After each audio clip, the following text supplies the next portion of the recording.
Hi everyone. Welcome to Living Wisdom in Dharma World. Today we are exploring the Vimalakirti Sutra, a Mahāyāna Buddhist scripture celebrated for its profound teachings on non-duality, emptiness, and the Bodhisattva path. It's unique in that its central character, Vimalakirti, is not a monk but a lay Bodhisattva who embodies the highest wisdom while living an ordinary life.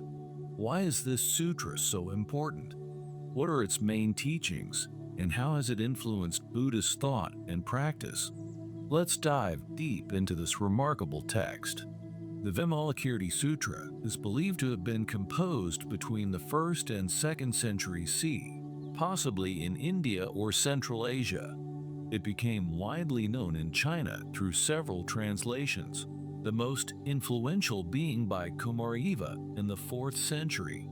This sutra gained immense popularity in East Asia, particularly in China and Japan, influencing Chan, Zen Buddhism with its emphasis on non-dualism and direct experiential wisdom. It also challenged traditional monastic norms by presenting an enlightened layperson as the main protagonist. Golden Millet Tathagata. Vimalakirti is regarded as an incarnation of Golden Millet Tathagata. In Buddhism, he is believed to have manifested in the Saho world as a layperson to assist Sakyamuni Buddha in propagating the Dharma. Vimalakirti is a renowned lay practitioner in Buddhism who, without renouncing worldly life, actively engaged in virtuous deeds and spiritual cultivation as a householder, setting an example for lay Buddhists. He resided in the city of Vaisali, north of the Ganges in India. Despite his immense wealth, he was generous, supporting the poor and making offerings to monks.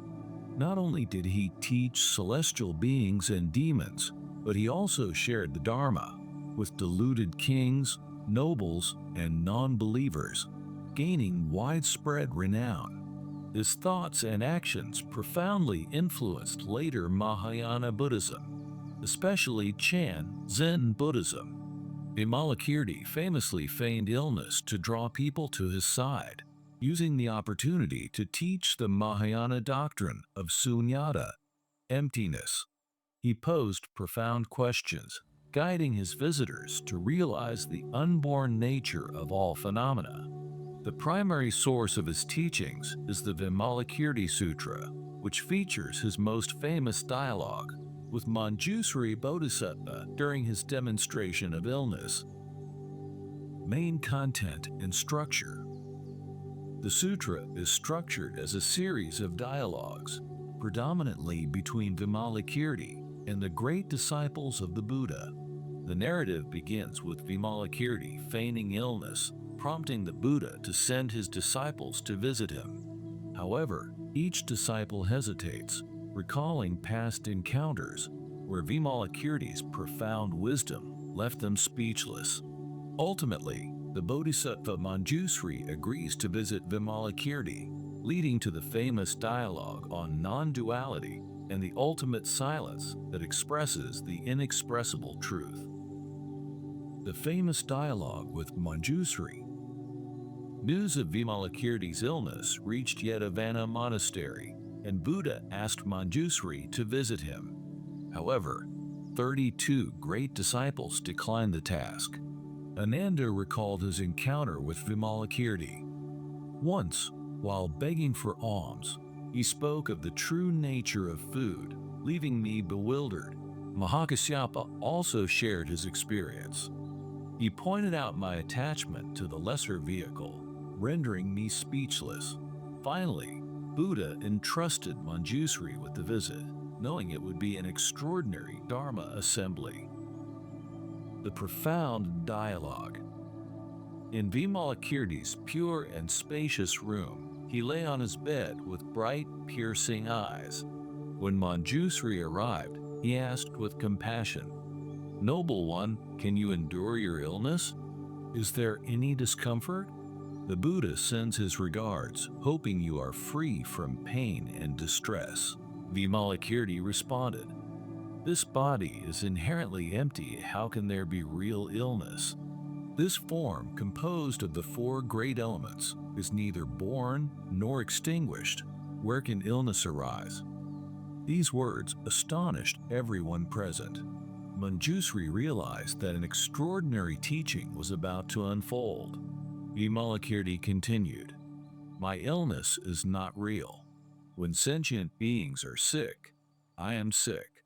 When they are cured, my illness disappears.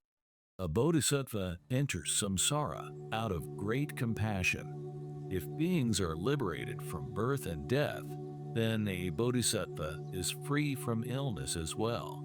Manjusri praised his wisdom, understanding that a bodhisattva's great compassion is one with all sentient beings. Their suffering is the bodhisattva's suffering. The wisdom of illness and emptiness. Vimalakirti explained, "I observe this illness as neither real nor false.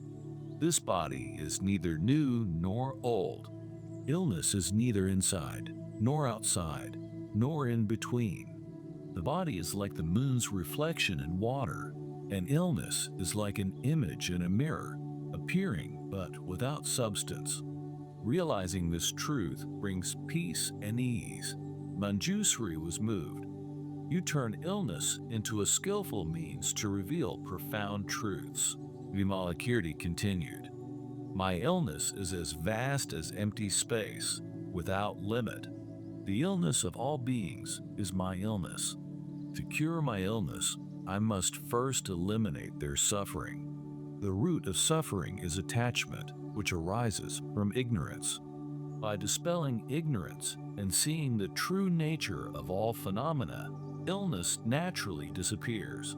His words were like nectar, inspiring the audience with the profound wisdom of the Dharma. Bodhisattvas, compassionate illness. Manjusri observed, "A bodhisattva's illness is different from that of ordinary beings. Ordinary beings are sick due to ignorance, while a bodhisattva is sick out of great compassion. Ordinary beings suffer due to attachment, while a bodhisattva suffers for the sake of liberating others." Vimalakirti agreed. Indeed, a bodhisattva perceives the suffering of beings and gives rise to great compassion. Although they realize the emptiness of suffering, they do not abandon compassion.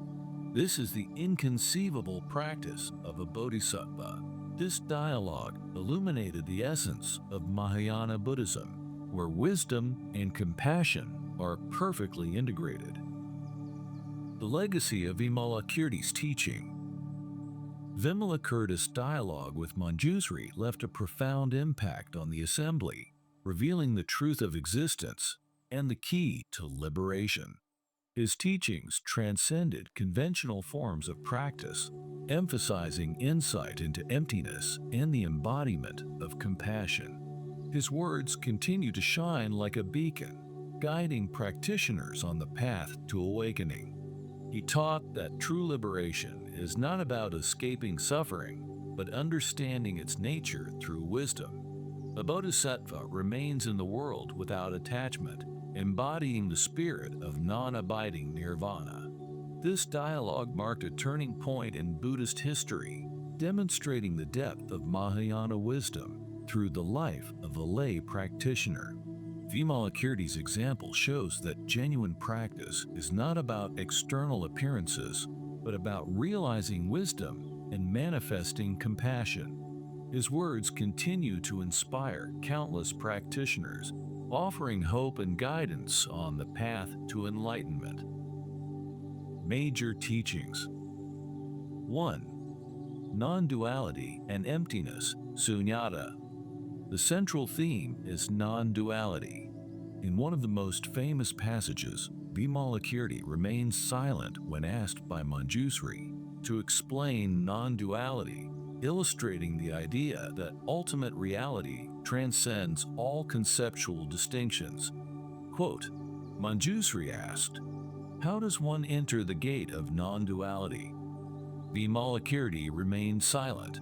This silence symbolizes the ineffable nature of ultimate truth, which cannot be grasped by words or concepts. 2. Bodhisattva ideal and skillful means, upaya. The sutra emphasizes the importance of skillful means, where enlightened beings use unconventional methods to guide others to awakening. Vimalakirti's feigned illness is itself an example, drawing in the Buddha's disciples to teach them profound truths. Quote, "Out of compassion, the Bodhisattva appears to be sick, yet his mind is not bound by sickness. This illustrates the Bodhisattva's ability to engage with the world while remaining unattached." 3. Critique of attachment to form and concepts. The Vimalakirti Sutra challenges the conventional views of purity and impurity, sacred and mundane. In the chapter on the purity of the Buddha land, Vimalakirti explains that the world is pure when the mind is pure. Quote, "A pure mind brings forth a pure land." This teaching resonates with the Chan Zen emphasis on seeing one's own mind as Buddha. 4. Lay practice and enlightenment. Vimalakirti's portrayal as an enlightened layperson revolutionized Buddhist practice by demonstrating that awakening is not limited to monastics. His life exemplifies that wisdom and compassion can flourish amidst worldly responsibilities. This became a foundational principle in Chan/Zen Buddhism, influencing later teachings on integrating daily life and spiritual practice. Miraculous stories and dialogues. 1. The silence of non-duality. The most famous moment is when Vimalakirti responds to Manjusri's question on non-duality with complete silence. This silence conveys the inexpressible nature of ultimate reality. This story is celebrated in Zen Buddhism as a demonstration of the ineffable nature of awakening.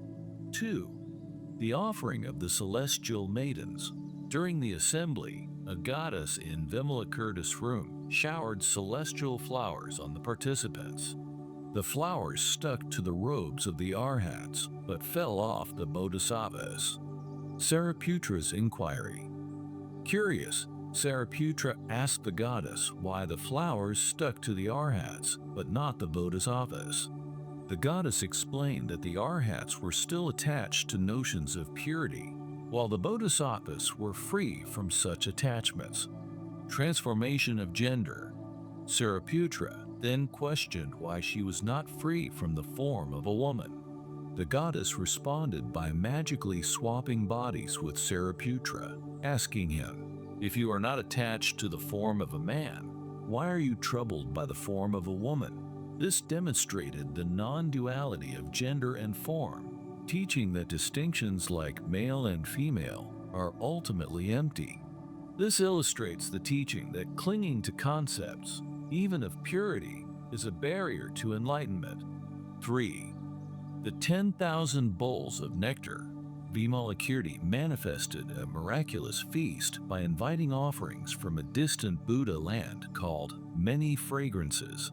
Using his supernormal powers, he brought food from that realm, which was so fragrant and exquisite that even one morsel could satisfy the entire assembly. The nature of emptiness. When Sariputra expressed confusion about the origin of the food, Vimalakirti explained that in the realm of inconceivable liberation, notions of near and far, coming and going, are irrelevant. This illustrated the non-duality of space and the boundless nature of enlightened perception. 4. The immovable lion throne. To demonstrate the inconceivable liberation of bodhisattvas, Vimalakirti conjured a massive lion throne from another Buddha land. It was so vast that no one could sit on it. Manjusri's realization. Manjusri enlarged his body to sit on the throne, showing that in the state of non-duality, size and space are inconsequential. 5. The final teaching in Vimalakirti's departure. After delivering his teachings, Vimalakirti manifested miraculous powers, demonstrating his mastery over form and emptiness. He then withdrew from the assembly, leaving the audience in awe and deep reflection. These stories from the Vimalakirti Sutra illustrate non-duality. Through dialogues, miraculous displays, and Vimalakirti's silence, the sutra reveals the non-duality of samsara and nirvana, self and other, wisdom and ignorance, emptiness and inconceivability. The miraculous manifestations challenge conventional notions of space, time, and form, pointing to the inconceivable nature of ultimate reality. Lay practice and enlightenment. Vimalakirti, as a lay bodhisattva, embodies the ideal that enlightenment is accessible to all, regardless of social status or lifestyle. Compassion and interdependence. Vimalakirti's illness symbolizes the interconnectedness of all beings, highlighting the Bodhisattva's vow to liberate others. These stories are not merely literary marvels, but are profound teachings on Mahāyāna Buddhist philosophy, offering deep insights into the nature of reality and the path to liberation. Significance and influence. 1. Philosophical influence. The Vimalakirti Sutra profoundly influenced Mahāyāna Buddhist philosophy, particularly in its articulation of non-duality and emptiness. It also impacted Madhyamaka and Yogacara schools, enriching their understanding of ultimate reality. 2. Cultural and literary influence. In China and Japan, the sutra inspired poetry, art, and literature. The character of Vimalakirti became an archetype of the wise, enlightened lay person, influencing Confucian scholars and Taoist practitioners as well. 3. Impact on Chan Zen Buddhism. The emphasis on direct experience, non-conceptual wisdom, and lay practice deeply shaped Chan Buddhism. The sutra's portrayal of form as emptiness influenced the development of Zen koans and the emphasis on sudden enlightenment. The famous Zen saying, "If you meet the Buddha on the road, kill him," reflects the Vimalakirti Sutra's critique of attachment to conceptualizations of Buddha and Dharma. Practical application and relevance. The Vimalakirti Sutra provides timeless insights for modern practitioners, embracing non-duality, applying non-dual wisdom in daily life by letting go of rigid distinctions and judgments. Lay practice, demonstrating that spiritual practice and awakening are possible while engaging in worldly responsibilities. Compassionate action with detachment, practicing skillful means and compassionate action without attachment to outcomes. Conclusion. The Vimalakirti Sutra challenges our conventional understanding of spirituality by presenting an enlightened layperson who shatters dualistic thinking and reveals the boundless compassion and wisdom of non-duality. Its influence extends from ancient Mahāyāna philosophy to contemporary Zen practice, inspiring practitioners to realize the pure mind amidst worldly life. Thank you for joining us today on Living Wisdom and Dharma World. If you found this teaching insightful, please like, subscribe, and share this video with others seeking wisdom. Until next time, may you walk the path of compassion and awakening with the fearless spirit of Vimalakirti.